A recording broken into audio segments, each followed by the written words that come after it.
Shalom teman-teman, kita akan merenungkan firman Tuhan dari Injil Lukas pasal 24 ya, ayat 13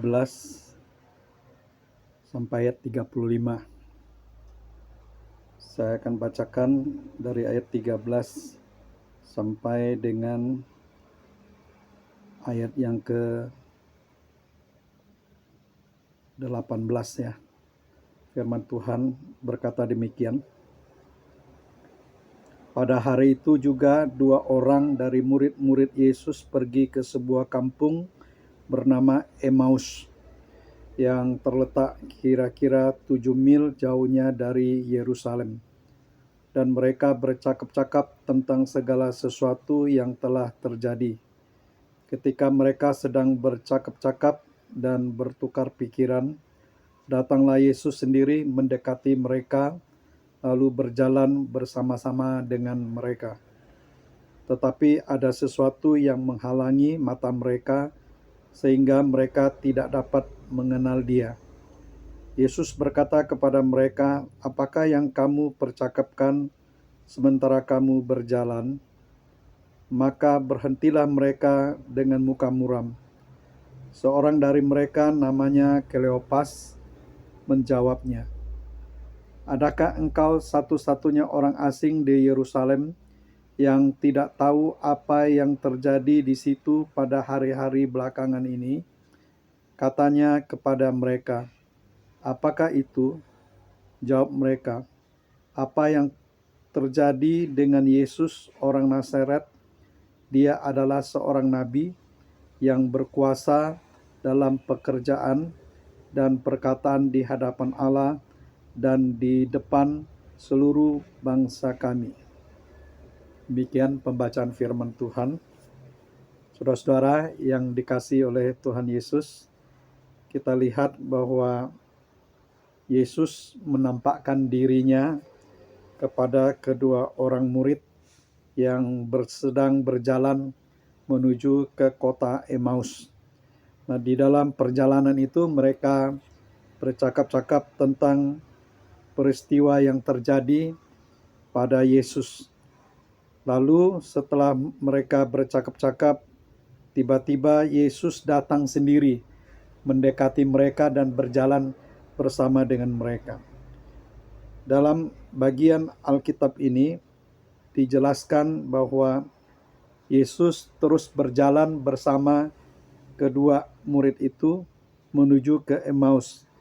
Nah, di tengah-tengah perjalanan itu Yesus menceritakan bahwa apa yang dikatakan di dalam kitab suci mengenai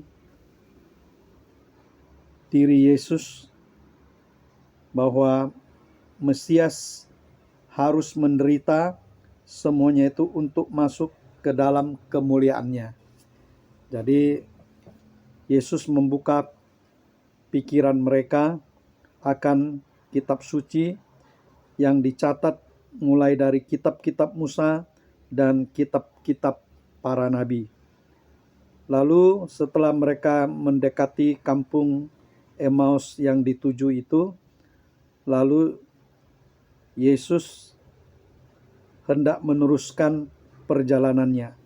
Tapi kedua murid itu mendesak, meminta Tuhan Yesus tinggal bersama-sama dengan mereka. Nah, di dalam ayat yang ke-29 dan ayat 30 mengatakan demikian. Lukas pasal 24 ayat 29 sampai 30. Tetapi mereka sangat mendesaknya, katanya, "Tinggallah bersama-sama dengan kami, sebab hari telah menjelang malam dan matahari hampir terbenam." Lalu masuklah ia untuk tinggal bersama-sama dengan mereka. Waktu ia duduk makan dengan mereka, ia mengambil roti, mengucap berkat, lalu memecah-mecahkannya dan memberikannya kepada mereka ya.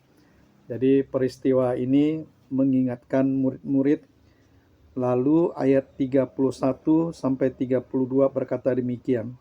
Ketika itu terbukalah mata mereka dan mereka pun mengenal Dia, tetapi Ia lenyap dari tengah-tengah mereka.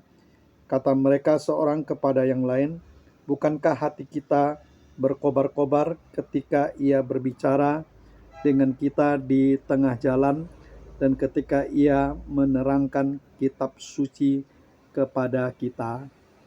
Jadi, saudara-saudara, kebangkitan Yesus yang menampakkan diri kepada kedua murid yang sedang berjalan menuju ke Emmaus boleh menjadi renungan bagi kita. Oh, di tengah perjalanan hidup kita, Yesus mau hadir. Yesus mau menyertai kita dan membimbing kita kepada kebenaran yang tertulis dalam kitab suci. Dan melalui Yesus menampakkan diri kepada muridnya, kiranya kita boleh semakin setia sampai akhir hidup kita dalam mengiring Dia. Tuhan Yesus memberkati, mari kita berdoa. Bapa di dalam surga, terima kasih. Saat ini kami mengucap syukur buat renungan firman, di mana Yesus boleh menampakkan diri kepada dua murid yang sedang berjalan menuju ke kota Emmaus. Di tengah perjalanan itu Engkau hadir dalam hidup mereka dan menceritakan kitab suci kepada mereka.